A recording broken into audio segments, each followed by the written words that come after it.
Pertama-tama langsung saja buka aplikasi CPU simulatornya, kemudian masuk ke menu compiler. Dan di sini sudah saya ketik ya. Saya akan membuat program Microsoft Word dengan program dengan proses 1 sampai dengan 15. Setelah itu langsung saja kita compile. Setelah proses compile selesai, langsung kita load in memory. Nah, setelah sukses, kita masuk ke menu input, output, dan juga OS.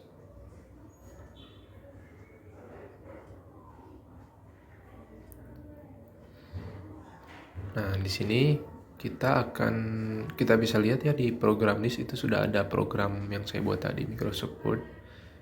Saya akan input 3 kali. Jadi kita buat 3 program yang akan kita proses. Kemudian kita langsung saja start. Nah, sebelum kita start, kita ubah dulu ke yang paling fast atau yang paling atas. Kemudian kita start. Kita bisa lihat prosesnya itu di OS atau di konsol yang kita sudah buka tadi. Nah, kita tunggu saja prosesnya, atau bisa kita lihat prosesnya di sini. Jadi tergantung proses output yang kita masukkan tadi. Sebelum compile itu kita masukkan dari 1 sampai 15. Nah, maka dia akan melakukan tugas proses output dari 1 sampai 15.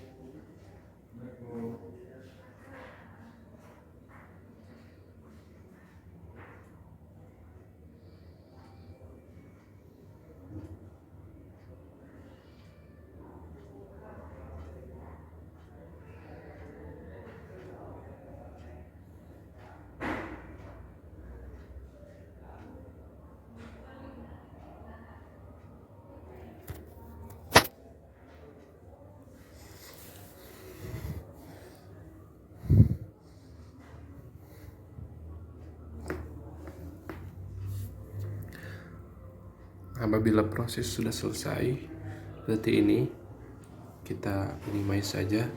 Kemudian kita lihat di view proses statistik, dan dia akan memunculkan proses statistik, dan bisa kita lihat di program pertama itu tidak membutuhkan waktu karena dia langsung akan membuka programnya.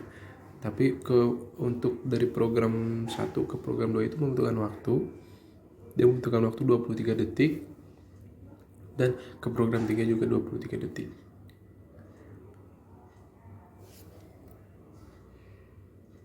Nah, untuk selanjutnya kita akan lihat prosesnya.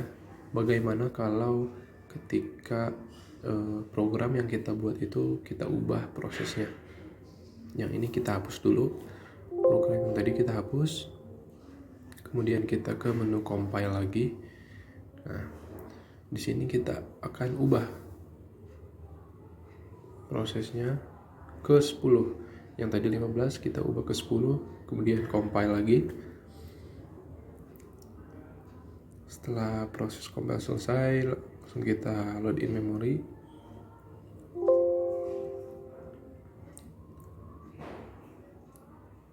Nah, ini program ini sudah yang baru ya, bukan yang tadi. Nah, kita masukkan lagi seperti tadi, kita masukkan 3.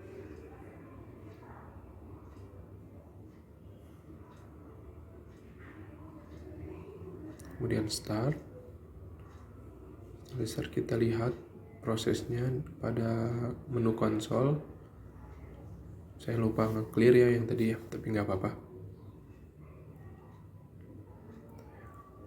Nah, proses yang dia kerjakan itu akan dari 1 sampai 10.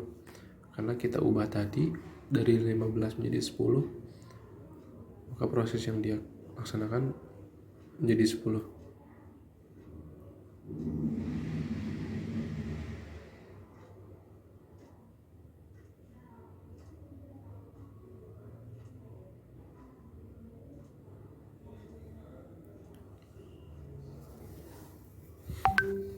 Setelah prosesnya selesai,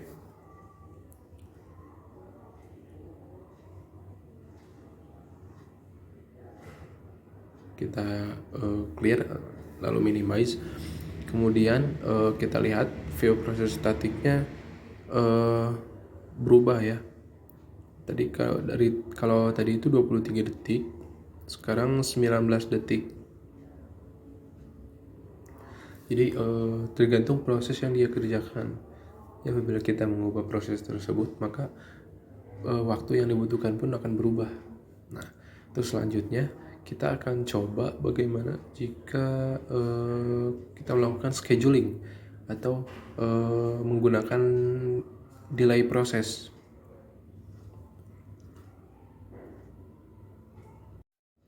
Nah, untuk proses scheduling ini program yang kita pakai sama ya, yang seperti yang tadi. Hanya saja ada sedikit yang kita tambahkan atau ada sedikit yang kita ubah. Nah, untuk program pertama itu kita tidak melakukan scheduling karena akan langsung dibuka. Untuk program kedua kita lakukan scheduling dengan kita mencentang kotak dari delay proses ini. Kemudian kita pakai 5.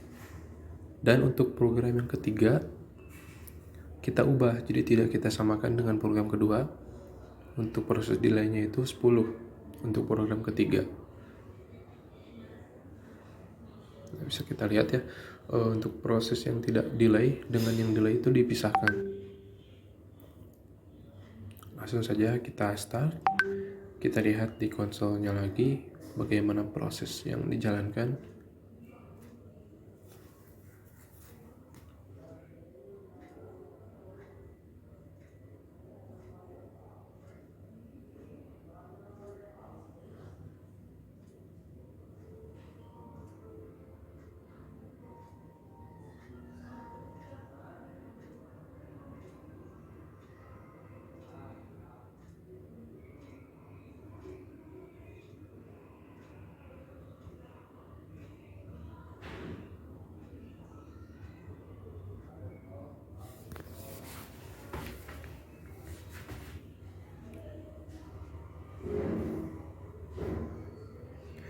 Apabila proses sudah selesai, kita minimize.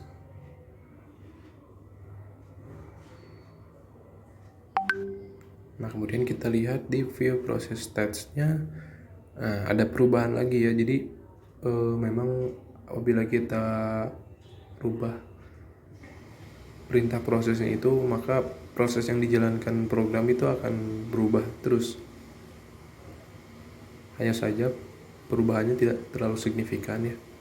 Itulah proses dari manajemen proses, langkah-langkah untuk melakukan simulasi manajemen proses itu.